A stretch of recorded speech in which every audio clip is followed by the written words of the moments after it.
Bendiciones, hermanos amados. Qué gusto estar con ustedes nuevamente acá en Doctrina Podcast. Estamos muy contentos, sean bienvenidos. Esperamos que todos estemos aprendiendo de la sana doctrina del Señor. Amén. Bienvenido, Juanito, y bienvenido a toda nuestra audiencia. Hoy tenemos una enseñanza y un tema importante y sabroso, ¿ah? Que sí, y es la cena del Señor. Aleluya. La Santa Cena.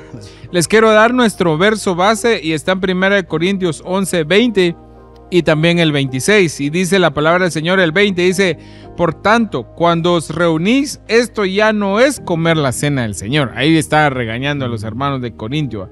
El 26 dice: porque todas las veces que comáis este pan y bebáis esta copa, la muerte del Señor proclamáis hasta que Él venga. Qué masacre. Hay dos cosas que el Señor dejó establecido. Uno es lo que vimos en el tema pasado, Sí. que es el bautismo en agua. Y el segundo es la Santa Cena o la Cena del Señor. Anteriormente en el Antiguo Pacto o en el Antiguo Testamento estaba lo que era el Pesaj o la Pascua, ¿verdad? Que significa pasar por alto. Y venían y ellos agarraban un cordero por familia. Ese cordero tenía que ser sin defecto. Impregnaban la sangre en los dinteles. Tenían que comerlo pasado por fuego. O sea, era asado. El Señor le dice: no quiero nada cocido en agua, ¿verdad? Y debían hacerlo con fe, ceñidos los lomos y sandalias en los pies y cayado en manos. O sea, vestían de gala. O sea, se vestían para la ocasión, ¿verdad? Por eso nuestro apóstol, que Dios bendiga a nuestro amado apóstol, Amén. enseña, y él también sugiere que en las Santas Cenas lleguemos de gala, ¿va? Sí. ¿Ya? Porque ese era lo que hacían ellos en la Pesaj o el Pesaj, que era una fiesta, ¿va? De la Pascua. Entonces, eso era el antiguo pacto. Entonces, pero viene el Señor y hace un nuevo pacto. Y ahora Cristo es el Cordero de Dios. Juan, cuando lo ve llegar al río Jordán, dice: no, ahí viene el Cordero de Dios que quita el pecado del mundo, ¿verdad? Y él fue revisado. Lo llevaron ante Herodes, lo llevaron ante Pilato, lo llevaron ante los sacerdotes, lo revisaron y ninguno le encontraba una ocasión para matarlo. Porque Pilato se tuvo que lavar las manos, ¿va? Que sí dijo: Sí. no, yo me lavo las manos. Ahí miran ustedes qué hace, porque Pilato no le encontraba. Nadie le encontraba una justificación para crucificarlo. Sí, fíjate que hay una figura bien tremenda en la Biblia, vos. Dicen los estudiosos que cuando un cordero o un animal iba a ser sacrificado por los pecados de uno, Ajá. así como lo vimos en los dos temas anteriores sobre los beneficios de la sangre, dice que lo revisaban 3 veces. Ya. O sea, lo revisaban hoy, mañana y pasado mañana. ¿Por qué? Para ver bien si no tenía Defecto alguno, vamos. Porque recordemos que Malaquías, ahí el Señor estaba regañando a Israel, vamos, diciéndole: ¿por qué me traes sacrificios a mí cuando a los otros le estás dando buenos sacrificios? ¿En qué sentido cuando el Señor estaba diciendo eso? Porque ellos estaban trayendo sacrificios de aquellos animales que ya no les servía. Por ejemplo, dicen que ahí, bueno, en la Biblia ahí está registrado en Malaquías, dice que traían un cordero con una pierna quebrada, traían un cordero con un ojo malo, otros tenían otras enfermedades. Entonces eso le estaban dando al Señor, Ujú, para el perdón o para purificación del pecado. Entonces viene el Cordero de Dios en sus últimos años o sus últimos días, de vida aquí sobre la tierra. Lo traen ante el concilio y lo empiezan a revisar y a interrogarlo entonces ahí empezaron los 3 ante el concilio, ante Caifás. O sea, el Caifás lo revisó, Pilato lo revisó y Herodes lo revisó. O sea, el sumo sacerdote el rey, por decirlo así, y el sucesor, por decirlo así, o el gobernador. Por parte de Roma. Por parte de Roma. Imagínate, son 3 veces. 3 revisiones también. No, es que la verdad hay una sombra bien tremenda en el cumplimiento. Ahora, Dios es un Dios de pactos, ¿verdad? Amén. Hasta lo cantamos, va. O lo cantábamos, porque ahora ya no. Pero digamos, con Noé hizo un pacto y usó un arco iris, va. Y hizo un pacto con Noé. Hizo un pacto con Abraham y usó la circuncisión, ¿verdad? Y entonces luego hace un pacto con el pueblo y usaba la sangre de animales, ¿va? Así es. Y había una forma de pacto entre la gente también, por ejemplo, la de Booz, ¿va? Cuando Ruth le dice que la redimiera, Booz le dice, mira, hija mía, le dice, va, hay uno que es un familiar más cercano. Si él no te redime, entonces yo te voy a redimir. Hay un familiar más cercano tuyo que si él por derecho te tiene que redimir. Entonces dice que Ruth le dijo, anda y negocia con él. Y aquel se fue y habló, mira, vino una mujer, Ruth, y pues yo soy pariente, pero tú sos un pariente más cercano a ella. Entonces tú tenés por derecho el redimirla. Y viene él y dice, no, yo no la quiero redimir. Entonces yo la voy a redimir, hagamos un pacto. Y lo que hacían en ese tiempo para dar como señales de pacto es que uno se quitaba un zapato y se lo daba al otro, va. Entonces él con ese zapato demostraba de que aquel sí hizo, era como una forma de firmar, va. Entonces el pacto entonces es como una firma, como un compromiso, ¿verdad? Y entonces viene Dios y hace un nuevo pacto con nosotros. Pero ahora no nos dio un arco iris, no nos dio la circuncisión, no nos dio sangre de animales y tampoco nos dio un zapato, ¿va? Bueno, sí nos da zapatos el Señor, pero no a manera de pacto. Entonces, ¿en qué usó el Señor ahora para hacer ese pacto con nosotros? La sangre de su Hijo amado, la sangre del Cordero de Dios, ¿verdad? Entonces, cuando nosotros celebramos la Santa Cena, hacemos memoria de su muerte y resurrección. Y entonces venimos y accedemos a la sangre, a la cena del Señor. Entonces, eso es un privilegio tan grande que el Señor nos dejó. Y es ese nuevo pacto en su sangre, porque Él dijo, he aquí, esta es mi sangre, el nuevo pacto. ¿Qué más? Ya. Entonces, viene el Señor, entonces, cambia esa pesaje, ¿verdad? Donde era un cordero literal, ahora como familia. Maranata, digamos, ahí hay muchas denominaciones, pero como familia Maranata nos reunimos y alrededor del Cordero, y es ese Cordero para esta familia, y todos regresamos con una porción de su sangre para protección de nuestros hogares. Amén.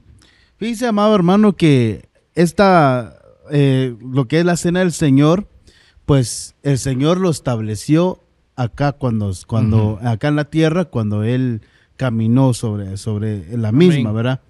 Eso lo podemos encontrar en Mateo capítulo 26, desde el versículo 17 al 39.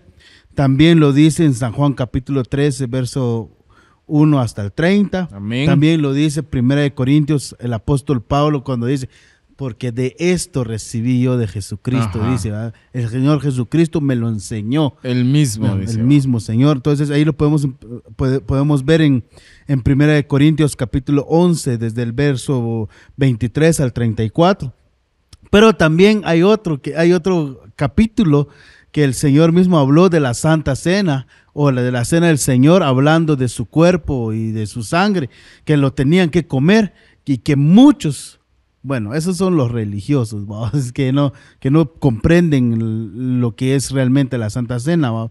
Y está en San Juan capítulo 6, desde el verso 48 al 66, donde el capítulo 6, versículo 66, muchos se alejaron del Señor, mejor dicho, lo abandonaron, ¿va? Lo abandonaron porque aquel les decía que no pudieron comprender la palabra en ese entonces. Del Señor. Entonces, ahí podemos ver que el Señor Jesucristo fue el que estableció esa cena magnífica, o esa mesa tan especial que nosotros lo celebramos. Pero dice también que indicando él que lo teníamos que hacer en memoria de él. O sea, no hacerlo en otra memoria o en nombre de otra persona. No por religiosidad también. No por eso, sino que en memoria de él. Porque él fue el que lo estableció, él es mismo el que nos dio esa potestad, ese derecho de poder celebrarla también. Amén. Es celebración, sí. No es una conmemoración, es una fiesta. Ya es una fiesta, no es un luto, sino que es una fiesta. No, ya no es un lamento. No es un lamento. No, porque ya resucitó. Ya resucitó. Eso es lo glorioso. Iba a decir algo, Chapín, pero eso mejor no. O sea, es lo chilero, iba a decir. Entonces, pero hay elementos. Amén. Que el Señor Jesucristo también lo dejó establecido, ¿ya? Y esos elementos, hermanos, es el pan y el vino. Otro elemento no hay. O sea, Coca-Cola, Nel. ¿Ya? Pepsi tampoco. Menos eso. Ni agua mineral. No, dice, aquí la misma Biblia lo dice, que tomó pan y vino. Amén. O sea, eso de forma simbólica, de forma figurativa. Amén, así es. Donde el pan representa el cuerpo de él. O sea, cuando nosotros tomamos ese pan, llevemos nuestro pensamiento que ese es el cuerpo de Cristo que está siendo inmolado cuando nosotros lo estamos masticando. Recordemos que en ese rato el Señor está siendo golpeado. Que así fue molido el cuerpo de él. Así es. Entonces, cuando estamos comiendo de ese pan, y también dice que cuando tomó la copa, él dijo, esta es mi sangre, que es derramada por vosotros. Y aquí el nuevo pacto, mi sangre.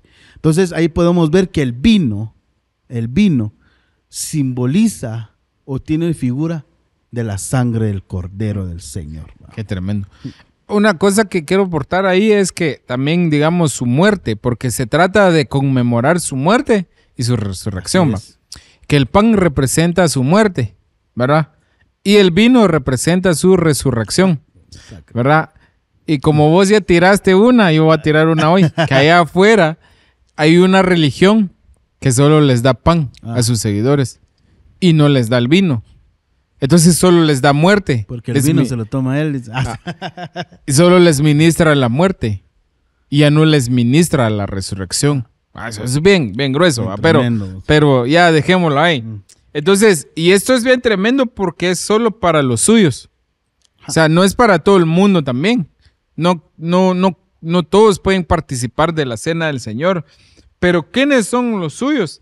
Aquellos que reconocen el señorío de Cristo. Ya. Porque los discípulos, cuando el Señor hizo esto con ellos, reconocían el señorío de Cristo, porque cuando les dijo, uno de ustedes me va a entregar, todos empezaron a preguntar, ¿no seré yo Señor? ¿No seré yo Señor? O sea, todos reconocían el señorío de Cristo, pero también por dentro temían ellos ser traidores. O sea, reconocían. Entonces, cuando uno es de Dios, cuando uno es de Cristo, ¿quiénes son los suyos? Aquellos que reconocen el señorío de Cristo, pero aquellos también que son capaces de recapacitar y reflexionar que todavía pueden cometer errores. Entonces, los suyos son aquellos que ya son cristianos y todo, pero que todavía saben que necesitan rendir cuentas delante del Señor. Sí. Ahora, los que no son suyos, a la manera de Judas, él no reconoció el señorío, le preguntó, ¿no seré yo maestro? O sea, no reconoció el señorío de Cristo. Él estaba seguro, yo no. Como aquel republicano también en la oración, va, que yo te doy gracias porque no soy como este, va. El religioso va diciendo al republicano, yo te doy gracias porque no soy como este. Yo sí oro, yo ayuno, yo diezmo, yo soy aquí, yo soy allá. Y se empezó a enaltecer a sí mismo. Entonces no reconocía el señorío de Cristo. En cambio, el que reconoce el señorío de Cristo es aquel que recapacita y dice, no, yo soy pecador, va. Aquí el único santo es el Señor. Entonces, ¿quiénes pueden participar de la Santa Cena? Los que ya aceptaron a Cristo en su corazón. Esos son los que pueden participar de la Santa Cena. Una persona que no ha aceptado a Cristo en su corazón no puede. Entonces, porque entonces no podría cumplir los propósitos de la Santa Cena. Y los propósitos es recordar su muerte y resurrección, ¿verdad? Y celebrar que Él venció a la muerte. Josh, perdona que yo te interrumpa, pero hay una pregunta y yo te la quiero hacer ahorita. Vamos. Pongámosle. En la iglesia, vamos, muchas personas vienen y no han aceptado al Señor, vamos. Uh-huh. Y a veces nos toca ministrar Santa Cena. ¿Podemos o pueden ellos participar del mismo? No. Quien no ha aceptado a Cristo no puede participar. ¿Ya? No puede participar. Yo tengo otra pregunta y te la... No, quien no ha aceptado a Cristo porque no reconoce el señorío de Cristo. ¿Ya? O sea, si lo toman, van a participar a la manera de Judas. No reconocen a Cristo como su Señor. Solo su maestro. Es como un maestro para ellos, es como alguien importante para ellos, pero no reconocen. El que reconoce el señorío de Cristo, que aunque está en pecado, porque un hermano que ya aceptó a Cristo y está en pecado, porque esa es otra pregunta que se hace mucho, es que yo le he fallado al Señor, ¿puedo tomar la Santa Cena? Si precisamente es para los que pecan, para los que todavía fallamos, es que el Señor dejó la Santa Cena. No es para los perfectos, es para aquellos que reconocen el señorío de Cristo y que en medio del reconocimiento del señorío de Cristo reconocen que podrían ser unos traidores, que les entre ese miedo, esa recapacitación como aquellos discípulos de, no seré yo, ¿y qué tal si yo soy el traidor? ¿Y qué tal si yo soy el que va a vender a Cristo? Entonces recapacitaron, porque eso es uno de los requisitos, ¿va? Pero te hablaba yo de los propósitos, que es recordar la muerte y resurrección, ¿verdad? Otro propósito es que nos da vida eterna en nosotros mismos, ¿verdad? Y tener comunión con Dios. ¿Por qué nos da vida? Porque estamos tomando la sangre de Cristo. Que es la vida misma. Que es la vida misma.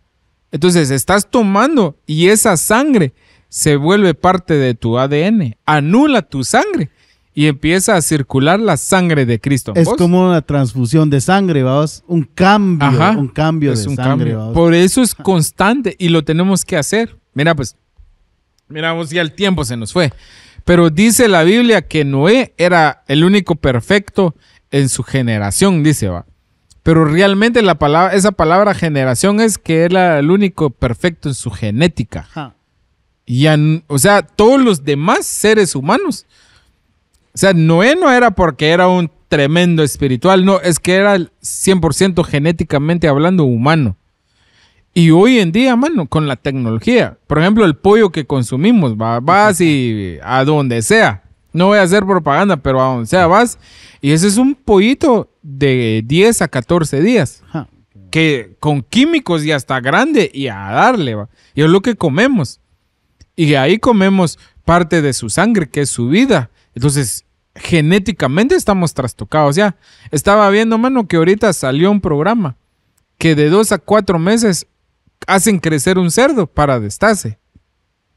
En 2 meses o 4 meses ya está grande un cerdo. Vacas, o sea, la para verdad. hacerlo chicharrón. O sea, eso, hermano amado, es algo que da miedo y es lo que comemos. Pero como también participamos de la sangre de Cristo, entonces viene a contrarrestar todas esas cosas, ¿va? Sí, pero también no solo eso, Josh, cuando estabas hablando de lo que consumimos, no solo cambia nuestra genética, nuestro ADN, no solo cambia eso, no solo contamina eso, mejor dicho, sino que también trae enfermedades. Seguramente. Trae enfermedades, por ejemplo, en un momento yo le platicaba a nuestro pastor Fabián Lucas, que lo bendecimos en donde quiera que esté, que el Alzheimer en los momentos en la época que él vivió y todo eso, antes de los 2000, no se reconocía, o sea, no sabían qué era eso, pues, o sea, no había tanta esa enfermedad como la diabetes igual, vamos. Pero después del año 2000, según estadísticas, ahí lo podemos investigar, San Google lo dice todo, o sea, que empezaron a germinar, o mejor dicho, empezaron a tener nuevas enfermedades. A brotar. A brotar nuevas enfermedades. Por ejemplo, en este caso, el Alzheimer, ¿cómo se llama? La diabetes, el cáncer. Por lo mismo, que es lo que consumimos, ¿va? Entonces, ahora bien, si nosotros no participamos de la Santa Cena del Señor, tenemos esa debilidad o tenemos estamos propicios a esa enfermedad, mejor dicho, vamos, ¿ya? Es que, mira, pues, todo lo que consumimos está trastocado. Hoy en día ya es muy difícil. Aquí en Guatemala hay un, por respeto, no va a mencionar un nombre, pero dice que salen unas verduras de este vuelo, ¿va? Unas zanahorias de este vuelo, un whisky de este vuelo. Pero ya investigando, usan semilla trastocada genéticamente. O sea, eso no es porque sea natural, sino usan una semilla especial para que dé ese tamaño de verduras, ¿va? Entonces, todo, mano. O sea, hasta las verduras, lo que consideramos nosotros natural, ya viene trastocado genéticamente. Entonces, y por eso es que es importante, porque otro propósito por el cual tomamos la Santa Cena es que es para tomar la imagen de Cristo. ¿Ya? Porque es su ADN en mi sangre. Entonces, cada día me voy pareciendo más a Él. Ahora, hay unos requisitos. Ya se nos fue el tiempo, vos. Y es que lo tenemos que hacer en su memoria. Así es. Cuando tomemos la Santa Cena, hermanos, ¿cómo lo debemos de tomar? Es que lo tenemos que hacer en su memoria. O sea, en memoria de Él, recordando su muerte y su resurrección. Discerniendo el cuerpo del Señor también. Pero no es discernir al hermano, ese hermano es aquí, es allá. No, discernir el cuerpo, es decir, en qué le he fallado al Señor y reconocerlo, ¿va? Para poder participar dignamente. Sí. Porque si no discierno, no voy a participar dignamente. Es más, juicio voy a como que acumular sobre mí, ¿va? Sí. Entonces, y también evitar que sea por ritualismo, ¿va? Por eso el apóstol recomienda, ¿va? Y nuevamente mencionaba a nuestro apóstol amado que amamos mucho, recomienda mucho que el que predica cuando sea Santa Cena, enseñe y hable de la Santa Cena, ¿va? Porque a veces, por ejemplo, es Santa Cena y hablamos de otro tema, ¿va? Y de repente, sí, también en la Santa Cena, sírvanlo y ya. Entonces la gente no está como que alineado a lo que está haciendo, ¿va?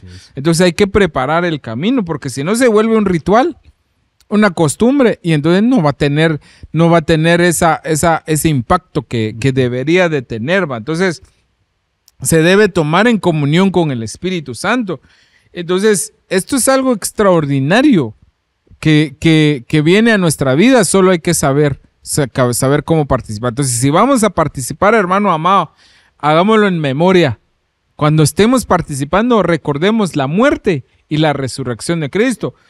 Discernamos el cuerpo, o sea, discierne su espíritu, su alma y su cuerpo, y diga, esta semana yo cometí estos errores, yo hice esto, yo hice lo otro. Señor, este es en lo que yo te he fallado. Y cuando sabemos que vamos a participar, tratemos de guardarnos para llegar puros a esa Santa Cena y así participar dignamente, ¿vale? Que nosotros tratemos la manera de llegar lo más impecables posible. Y no hablo de la vestimenta, aunque vengamos de gala si es posible, porque también veíamos al principio que el pueblo de Israel se ceñía los lomos, se vestía bien para participar de la Pascua. Entonces participemos dignamente y que no permitamos que eso se vuelva algo religioso, ¿va? Entonces, porque es algo demasiado importante en el que nosotros participamos. Entonces, cada vez que tomamos Santa Cena, es como que nos estuviéramos volviendo a bautizar. Así es. Cuando comemos el pan, nos morimos. Cuando tomamos el vino, resucitamos. Eso es bien tremendo. Entonces, que el Señor los bendiga, amados hermanos. Nos da mucho gusto, mucho gozo participar con ustedes acá en Doctrina Podcast. Esperamos que estemos todavía, hermano, aprendiendo y que el Señor nos dé la gracia a nosotros de poder comentar los temas y poder enseñarlos adecuadamente. Así que Que el Señor los bendiga. Les mandamos un abrazo y nos vemos en nuestro siguiente episodio acá en Doctrina Podcast. Amén. Bendiciones, Dios los bendiga, bendiciones.